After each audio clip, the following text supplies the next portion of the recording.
Welcome to Arkpoint, and my name is Marcus, and today we're going to skip right past the fact that this is my first video in 9 months, and instead going to talk a bit of the behind the scenes about the most recent video I put out, which is short enough that I'm pretty sure I'll insert it here. Choo Choo!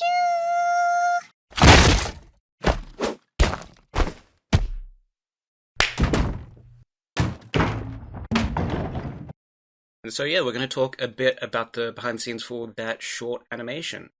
So it primarily consists of multiple different sections, and yeah, that consists of art, camera work, and animation.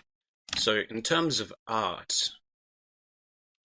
that mostly consists of the soldier unit, small kid unit, toy/train, and a bunch of other props such as the house and things from core content. So I actually use the Meta Costume Equipper as the base here.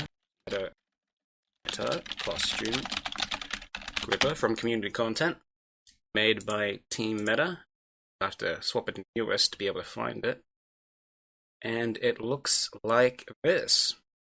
So what I did is I pulled that out, moved the sockets to more resemble the final humanoid shape, added some more soldier parts, made it a bit more robotic-like, went through a couple of color iterations, and eventually came to this angry boy.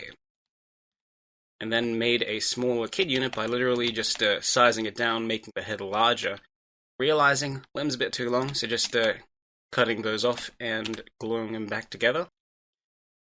And then this SMG, it's just from core content. I modified it a bunch, so it doesn't look exactly like the SMG you find in core content. And then the train, it's just a bunch of blocks, cubes, cylinders. This house, also core content, just painted the walls blue. And yeah, no, the Meta Costume Equipper is pretty good because its sockets are kind of the way you expect human sockets to be. And yeah, it helps and really helps with being able to pose it more correctly, which is mostly what this animation is. It's a posed figure and then a tiny bit of movement to just give it a bit more life. Did I mention this was unscripted? Yeah, I'm sure I did. It's fine. So, next thing is the cinematic camera. So that's the cinematic shot. Cinematic shot also from core content. Community content. And there's two versions. You've got standard combo cinematic shot. It's older. It's a classic. And you've also got Core Academy's cinematic shot. I'm used to standard combos cinematic shot, but you can probably go with the Core Academy one. It's newer. It's got fancy features, I assume. Never tried it out. And that primarily consists of... So you've got the cinematic shot template, and then under here you've got a camera start and a camera end. So essentially, it's going to move from the camera start to the camera end. That's how with this shot here, where the door opens, and they bust through, you'll notice that there's actual tilt. That's just because the cinematic camera for it, so I find it, it starts regularly, and then there's a slight rotational tilt. Hang on. Yeah, slight tilt. Yeah, I just copy and pasted those a bunch.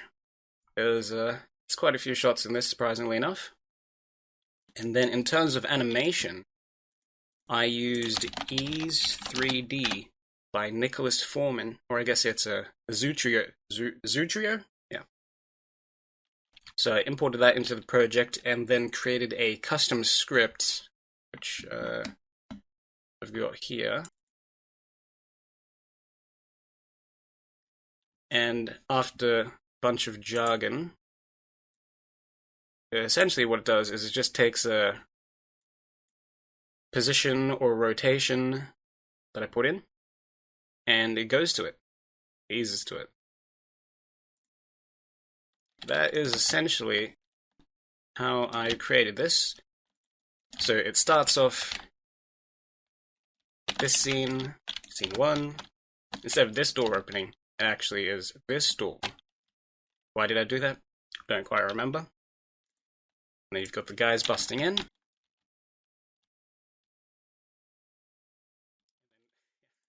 This is probably one of the hackiest ways I could have done it. Not performant, but you get a giant foot, comes down.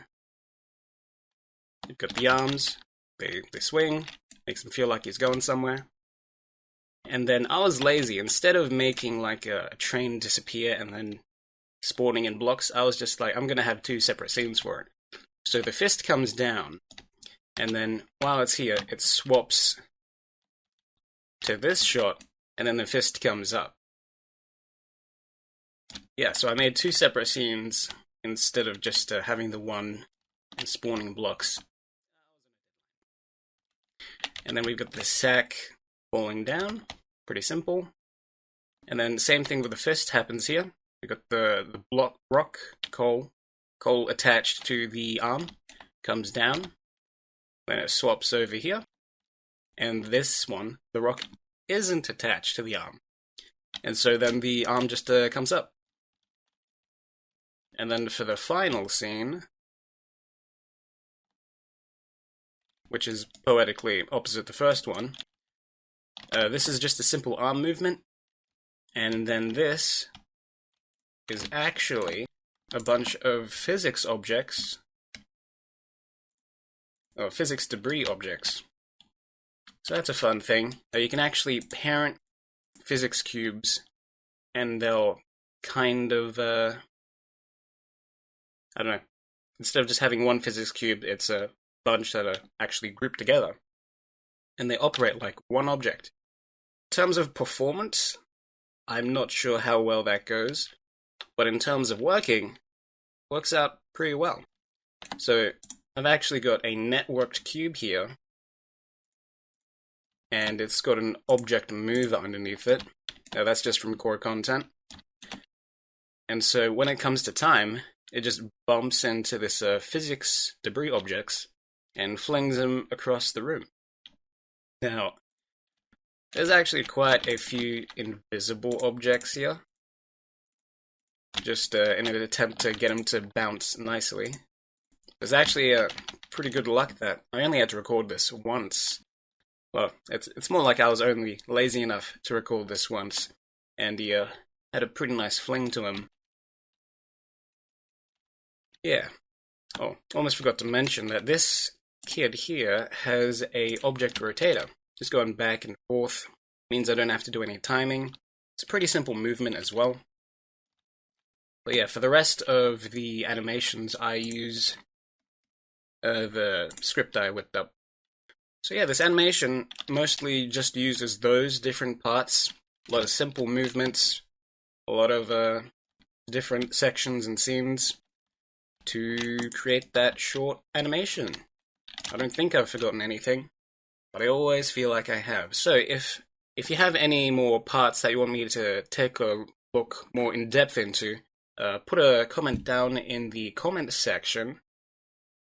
There's only one thing I can remember now, is I actually also created a broadcast script. So this cinematic camera, cinematic shot, also has a play on event. So that means that this cinematic will play once this text is broadcasted. And so you need something to broadcast it.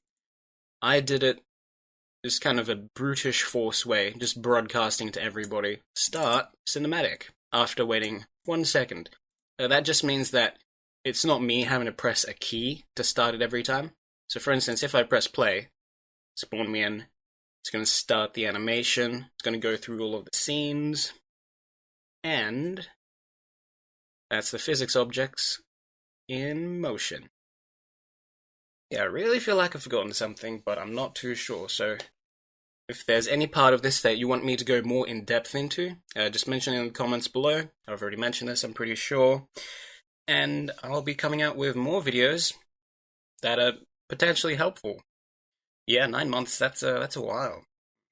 Oh well, I'll catch you guys in the next video. Arkpoint out.